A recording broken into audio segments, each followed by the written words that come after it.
Hey there, awesome day. Sharon Horne-Ellstrom here. How do we, as business owners, avoid the pitfalls of power and corruption in order to supersize and grow our business as we supersize and grow our business? Our idiom today is absolute power corrupts absolutely. And Lord Anton, a British historian, is credited with saying this, but it probably came much earlier. He wrote it first in a letter to the bishop, what was his name? Crichton. I always remember Crichton U from Nebraska. So what he said basically in his letter was that power tends to corrupt and absolute power corrupts absolutely. He said that great men are often and almost always bad men. Now, he was assuming that corruption and power go hand in hand. There's another quote I think it was a book and then turned into a movie, Dune, by Frank Herbert, where he says, and I like this version of it a little better, power attracts the corruptible. I guess I like this one because it helps me hold out hope that just because somebody has power and influence doesn't mean they have to be a bad person.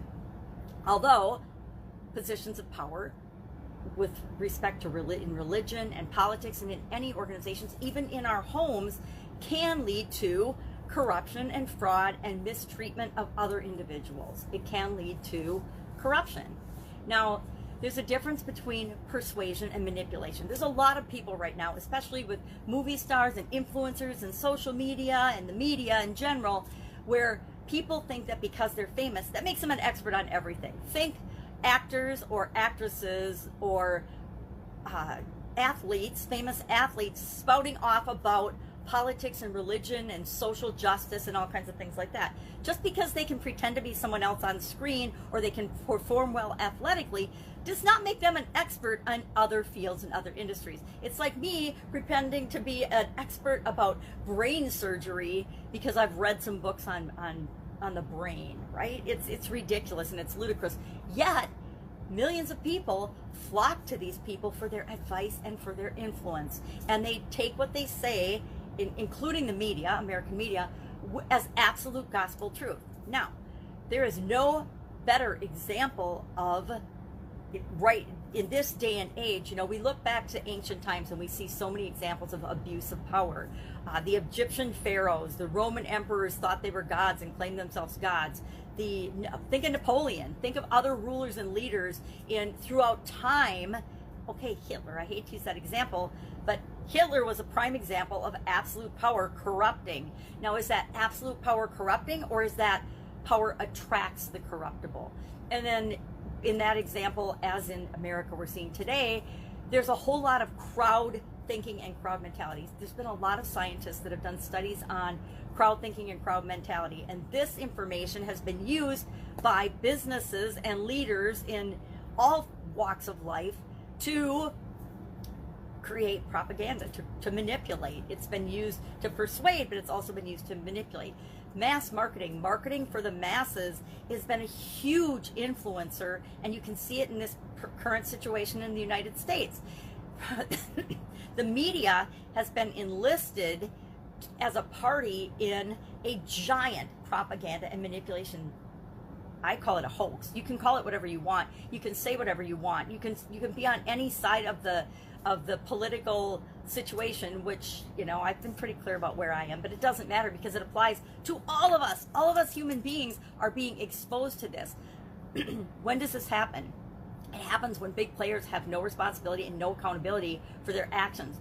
If you've not ever studied the vaccine industry, I invite you to take a look at that. Vaccine companies, and it's appropriate right now with COVID-19 and the vaccine, have absolutely zero liability, zero responsibility for anything that happens as a result of people taking their vaccine. Does this mean they can put whatever they want in it? Yes. Does this mean they can shortcut the scientific process and perhaps fraudulently lie or manipulate the data with respect to their science in their scientific studies? Yes. Should this scare the heck out of us? Yes. Well, so what do we do about this? How do we deal with this? I've experienced position power, and that when we're in different positions in corporate America or in clubs or in organizations, people look to us for our opinion, look for us for our leadership and our guidance.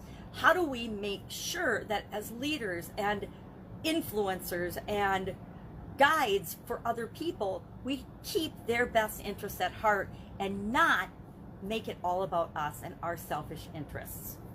If we look at politicians, if we look at religious leaders, religion, I'm Catholic, right? I grew up in the Catholic faith, and I am horrified at what has gone on in the Catholic Church and been tucked away and hidden.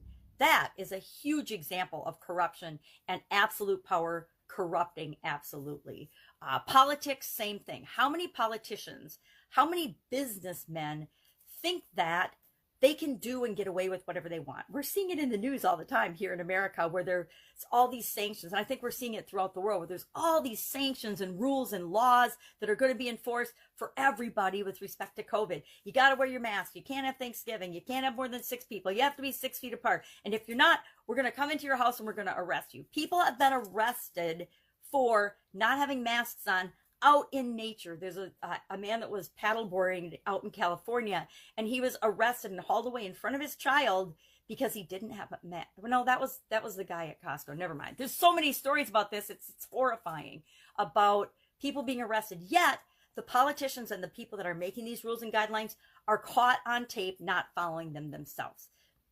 Again, so many examples of that, that I'm not even going to name names because there's so many ridiculous examples of it, including the hierarchy in our government, in our House of Representatives, in our various governmental bodies. But the point is, when people get to the point of making rules and then thinking that the rules don't apply to them, think of infidelity. People get married and then they think, oh, the rule doesn't apply to me. I don't have to be faithful. That is an example of corruption and fraud and lying and cheating and abuse of power. So how do we make sure that we don't let this sneak into our organizations? I think that entrepreneurs are the last hope for mankind. I really do, because I think people that are attracted to building their own businesses from the ground up and solving problems for people and serving other people and having a giving heart and giving spirit are the hope for humanity, in that they can create organizations that don't focus on greed and power for just a few. They look to make the world a better place. So how are you in your organization making sure that you're solving people's problems and making the world a better place? I guess that's my challenge today. I would love to hear in the comments below how you're doing that, how you're making sure that absolute power and corruption and fraud and, many of us, most of us normal people fall under the category of checks and balances, where there's all kinds of regulatory agencies keeping an eye on us and policing us and making sure we don't do anything wrong. Yet there are categories of people that seem to believe that they're above the law. I say it's time that we change that, especially here in America. But we start by changing things at home. We change things in our personal lives. We change things in the companies and the businesses and the organizations that we work for and control. And we strive to always be continually improving and make them a better place, make them a great place for all of our connections, all of our relationships, not just for us. All right, have an awesome day. I'll be with you tomorrow with another interesting idiom. What does it mean? Where does it come from? And hopefully it won't be one that I spent so much time and energy looking into, because I think that it's a little horrifying what's going on in certain areas of the world. And maybe it's been going on all the time, but living in America, I've been shielded from it and haven't really realized how much corruption and nonsense and fraud and craziness has been going on in the world. Call me naive. I'm cool with that. All right, have an awesome day. I'll be with you tomorrow.